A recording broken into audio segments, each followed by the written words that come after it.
अस्सलामुअलैकुम friends, welcome to Carter Short. आज हमने करना है एसओसी 101 का सोशियोलॉजी का लेसन नंबर 22 जो कि है theories of class and stratification पढ़ चुके हैं कि जब हायरार्किकल अरेंजमेंट हम करते हैं सोशल क्लास का या सोशल स्टेटस का तो हम उसको स्ट्रैटिफिकेशन कहते हैं।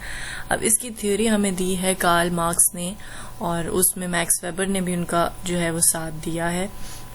तो इसको हम पढ़ेंगे। थोड़ा सा जो है ना वो कॉन्सेप्चुअल है, आपने देखना है। थोड़ी टर्म्स हैं इंपॉर्टेंट एमसीक्यूज के हवाले से, उनको भी देखेंगे। इंपॉर्टेंट पॉइंट्स को साथ साथ मैं आपके हाईलाइट करती जाऊंगी। तो चलें जी, चैनल को सब्सक्राइब कर देना। तो फिर फौरन वीडियो शुरू करते हैं। अच्छा जी, आइडिया डेवलप्ड बाय कौन है? कार्ल मार्क्स है, ठीक है जी, एंड मैक्स वेबर है। अब आपसे एमसीक्यूज में पूछा जा सकता है कि ये आइडिया जो है ये किसका दिया हुआ है, तो ये आपने बताना है कि कार्ल मार्क्स का मेन आइडिया है और मैक्स वेबर इनके साथ थे इस चीज में, ठीक है जी। अच्छा, आगे चलते हैं। इन्होंने दिए हैं दो कॉन्सेप्ट, एक है फंक्शनलिस्ट पर्सपेक्टिव और एक है कॉन्फ्लिक्ट पर्सपेक्टिव। इस लेक्चर में कॉन्फ्लिक्ट पर्सपेक्टिव पढ़ेंगे और मिड्स के बाद आप पढ़ेंगे क्या इसको बोलते हैं, फंक्शनलिस्ट पर्सपेक्टिव। अभी आज हम पढ़ने वाले हैं जी कॉन्फ्लिक्ट वाले। कॉन्फ्लिक्ट वाले क्या कहते हैं कि social conflict perspective urge that rather than benefiting society as a whole, society stratification benefits rich at the expense of poor. ठीक है जी। सोशल कॉन्फ्लिक्ट वालों का कहना ये है कि स्ट्रैटिफिकेशन का जो ये डिवाइड करने का या हायरार्की में लाने का एक जो प्रोसेस है, इससे सोसाइटी को कोई फायदा एज अ होल नहीं होता। इसमें जो है वो क्या होता है, फायदा अमीर का होता है और वो किसके एक्सपेंस पे होता है, पुअर के एक्सपेंस पे होता है। अब किस तरह होता है ये हम जब आगे पढ़ेंगे तो हम इस चीज को आहिस्ता आहिस्ता समझ जाएंगे।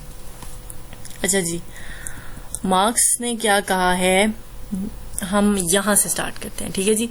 मार्क्स ने क्या कहा है कि लोगों के दरमियान जो डिस्टिंक्शंस बनी हुई हैं वो ना तो उनके कपड़े हैं, ठीक है, ना उनके बोलने का तर्ज है, ना उनकी एजुकेशन है, ना उनकी स्लेवरी आती है इसमें, ठीक है। एक ही वाहिद डिवाइडिंग लाइन है और वो ये है कि पीपल लोग या तो ओन करते हैं मीन ऑफ प्रोडक्शन या वो वहां पर काम करते हैं, ठीक है। जो मीन को ओन करते हैं उनको हम कहते हैं बर्गोइस और जो वहां पर काम करते हैं उनको हम कहते हैं प्रोलिटरेट, ठीक है। ये दोनों जो टर्म्स है ना ये इंपॉर्टेंट है एमसीक्यूज के हवाले से बहुत, कि जो प्रोड्यूस करने वाले हैं वो क्या है, प्रोलिटरेट, और जिनकी जगह है वो कहलाते हैं, जिनका कोई भी सोर्स है या कैपिटल जिनका है वो बर्गोइस कहलाते हैं, ठीक है जी।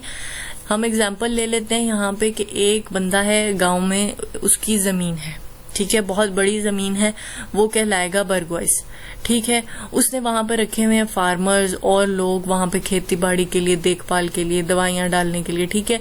अब वो सारे क्या हैं, वो प्रोलिटरेट हैं जो वहां पर काम करके उससे कमाई लेते हैं, ठीक है, वेजेस लेते हैं। तो ये दो, इनका मानना ये था कि ये दो ही डिस्ट्रीब्यूशन हैं, ये दो ही डिवाइडिंग लाइंस हैं, इसके अलावा कुछ भी एग्जिस्ट नहीं करता, ठीक है। यहाँ पे वो कहते हैं कि before the rise of modern industry the mean of production consist primarily of land and the instrument used to tend crops और पेस्ट्रल एनिमल्स, ठीक है। अच्छा, मॉडर्न सोसाइटी से पहले, क्योंकि कार्ल मार्क्स की थ्योरी है और चीजें हैं, तो इसने उसी के हिसाब से बताया, क्योंकि उस टाइम पे दो ही लोग होते थे, या वो जिनकी जमीन होती थी या वो लोग जो वहां पर खेती बाड़ी करते थे और जानवर चराते थे, ठीक है जी। तो इन्होंने ये दो सोसाइटीज में इन चीजों को डिवाइड कर दिया। अच्छा, इन्होंने ऑनर्स के लिए और जो काम करने वाले हैं उनके लिए काफी सारी टर्म्स यूज की हैं, ठीक है जी। उनको मैं मेंशन कर देती हूँ, यहाँ पे आप देख लें। एक तो हमारे पास है ओनर के लिए बर्गोइस का नाम उन्होंने यूज किया है। उसके अलावा इन्हें कहा जाता है स्लेव होल्डर, ठीक है, जेंट्री भी कहा जाता है और एरिस्टोक्रेट भी कहा जाता है, ठीक है। आपको इनके नाम से किसी भी तरह आ सकता है कि ये मोल्ड करके आपसे पूछा जा सकता है। और जो प्रोड्यूसिंग में इंगेज होते हैं वो हैं सर्व्स, स्लेव्स, फ्री पेसेंट्री और प्रोलिटरेट, ठीक है। ये उनके नाम आ जाते हैं। जब हम मूव करते हैं उस सोसाइटी से मॉडर्न सोसाइटी की तरफ, तो हमारे पास 3 जो है ना वो क्लासेस आ जाती हैं। एक तो वही है जो कि बर्गॉइस है, जो कि ओन करते हैं मीन ऑफ प्रोडक्शन को या कैपिटल को। अच्छा नहीं सॉरी, अभी हम 2 पे ही हैं, ठीक है। इसमें हमारे पास कौन से हैं जी, बर्गॉइस हैं और पॉलीट्रेट हैं। ये 2 पॉइंट्स बना के उन्होंने इस चीज को लिख दिया है। अच्छा जी, आगे हम देख लेते हैं। मार्क्स की बुक थी दास कैपिटल, ठीक है। दास कैपिटल में उसने 3 ग्रेट क्लासेस जो मॉडर्न सोसाइटी में एग्जिस्ट करती हैं उनको बताया था। ये दोनों में डिफरेंस आपने याद रखना है, वो 2 मेन क्लासेस हैं, ठीक है, जो उसकी थ्योरी के अकॉर्डिंग थी। और फिर उसने अपनी बुक दास कैपिटल में इन 3 जो है वो मॉडर्न सोसाइटीज की क्लासेस का जिक्र किया है। पहली कौन सी है, owner of mayor labour power, ठीक है। ये हैं पॉलीट्रेट्स हैं जो कि मजदूरी करने वाले हैं, जो सिर्फ अपनी पावर ओन करते हैं, ठीक है, जिससे वो काम करेंगे। The owner of capital who source of income is profit, ठीक है। ओनर ऑफ कैपिटल हैं जिनकी जगह है, जो मालिक हैं, ठीक है, और वो क्या हैं, इनकम देते हैं लोगों को, ठीक है, और वो प्रॉफिट उस जगह से लेकर उन लोगों को इनकम देते हैं। तो ये क्या हो गए हैं, ये हमारे पास बर्गॉइस हो गए। और तीसरी टर्म इन्होंने दी थी लैंडलॉर्ड्स की। अच्छा जी, बर्गॉइस वो लोग होंगे जो कि जिनकी अब जैसे जमीन है और मैंने कहा कि तुम यहाँ काम करो, तुम यहाँ फसलें उगाओ और मैं उन्हें बेचूंगा और जो प्रॉफिट आएगा वो मेरा होगा और तुम लोगों को तनख्वाहें मिलेंगी, ठीक है। तो मैं क्या होगी, बर्गॉइस होगी। अब मैंने लैंडलॉर्ड मैं कब हूं कि जमीन मेरी है, ठीक है, मैंने तुम्हें किराए पे दे दी। अब तुम वहां खेती बाड़ी करो, वहां तुम नाच गाना करो, जो मर्जी करो, मुझे रेंट चाहिए, ठीक है। तो ये क्या हो जाएगा जी, हम हो जाएंगे लैंडलॉर्ड हो जाएंगे। अब जो रिलेशनशिप, उसका मानना ये है कार्ल मार्क्स का कि वो कहते हैं कि जो आपके रिलेशनशिप है इन क्लासेस के दरमियान वो है एक्सप्लॉयटेशन है उनके दरमियान। कैसे है कि हम एक कास्ट को, एक क्लास को बहुत अनफेयरली ट्रीट करते हैं और एक क्लास को एक्सट्रीम प्रॉफिट मिलता है, ठीक है जी। इस चीज को भी आपने देख लेना है कि क्लासेस के दरमियान का रिलेशन जो है वो क्या है, एक्सप्लॉयटिंग है। यहाँ पे और कोई चीज थी जी, हाँ जी, दास कैपिटल मार्क की किताब का नाम है, ठीक है। ये आपने 3 क्लासेस और ये 2 मेन क्लासेस देख लेनी है। अच्छा जी, आगे चलते हैं। यहाँ पे इन्होंने लो क्लास के लिए पेजेंट्री का लफ्ज यूज किया है और एरिस्टोक्रेसी इन्होंने हाई क्लास के लिए यूज किया। ये जितनी टर्म्स यूज हुई है ना, इनको आपने ध्यान से देख लेना है कि आपको किसी भी तरह घुमा फिरा के ये क्वेश्चन की जा सकती हैं, तो आपको टोटली क्लियर होना चाहिए, ठीक है जी। तो ये सारी चीजें इनका मानना है कि जो पुअर क्लास है वो सफर कर रही है बहुत ज्यादा।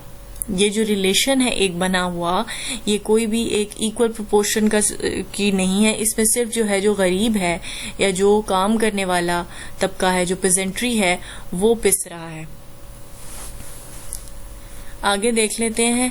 एक इन्होंने यहाँ पे इक्वेशन सी आपको बना के दी हुई है। वो कहते हैं कि in modern industrial society the source of explosion is less obvious। modern industrial society में ये कम होती है चीज, ठीक है।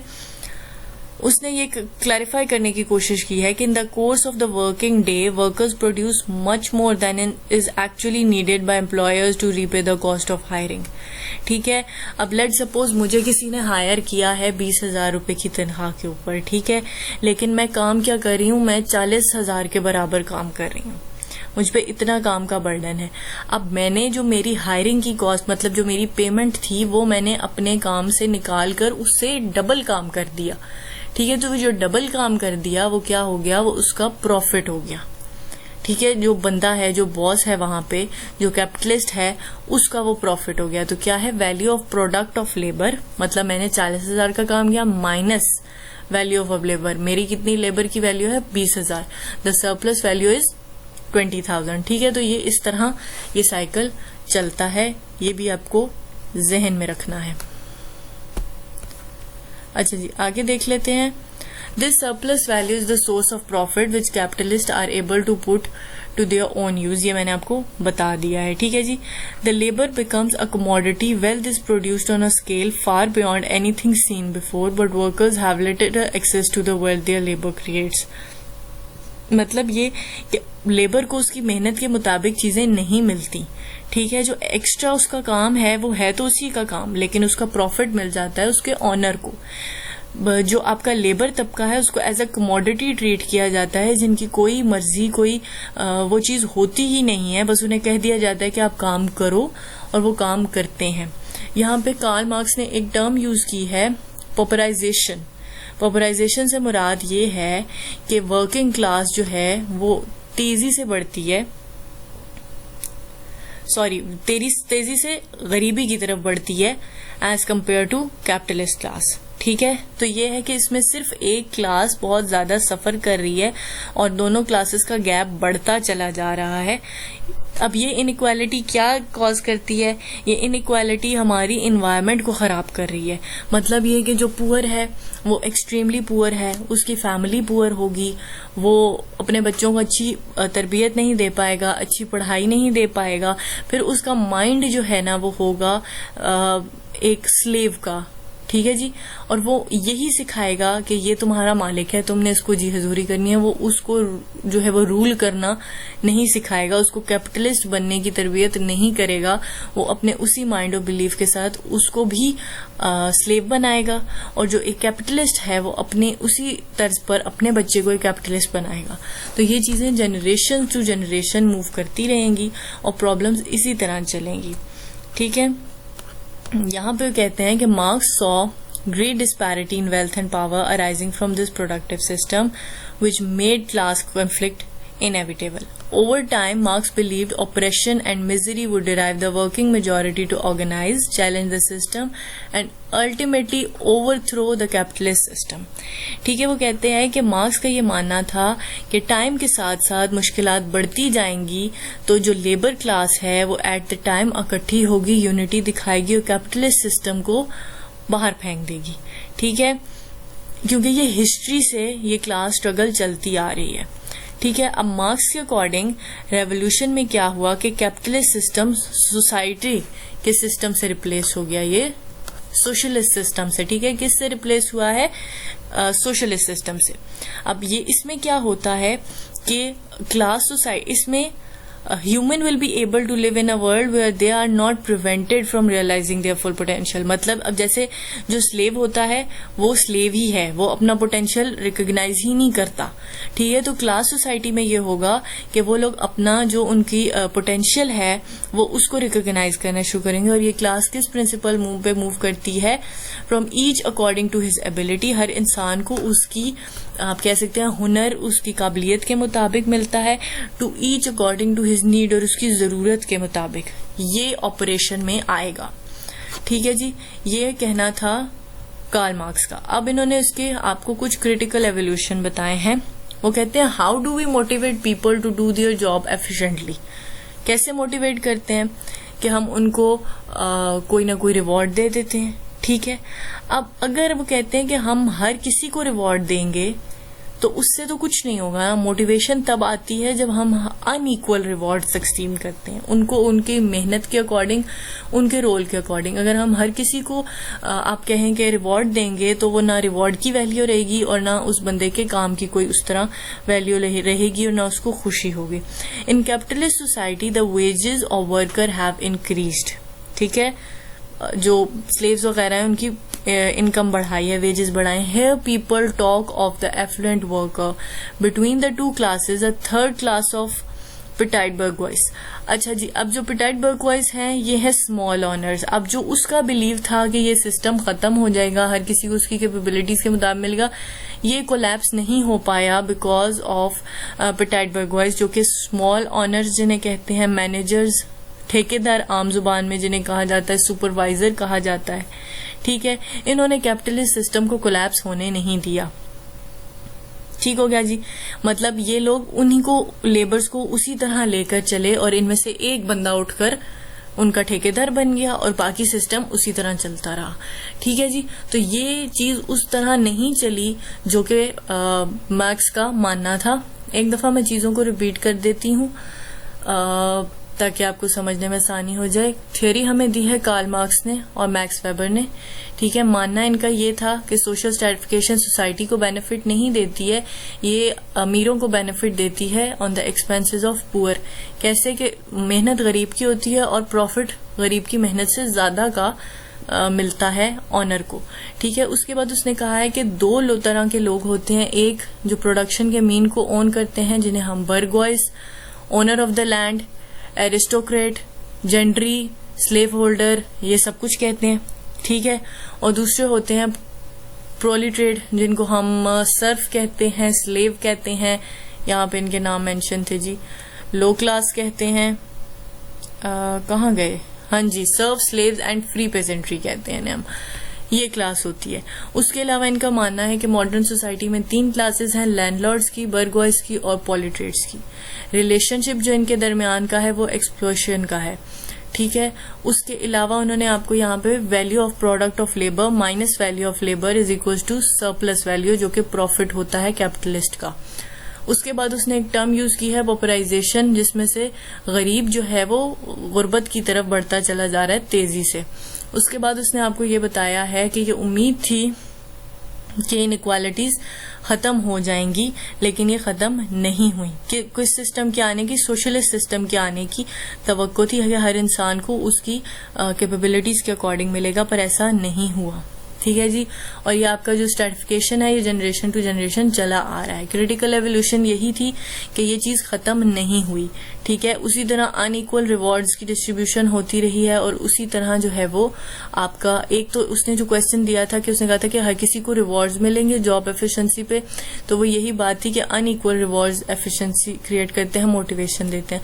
और सेकेंड पॉइंट ये कि आपके जो है वो सोशलिस्ट सिस्टम राइज नहीं हुआ, बल्कि आपके पास पेटाइट बर्गॉइस आ गए हैं जो कि आपके एक तरह से स्मॉल ओनर्स हैं, मैनेजर्स हैं, और उन्होंने आपके इस सिस्टम को कोलैप्स नहीं होने दिया।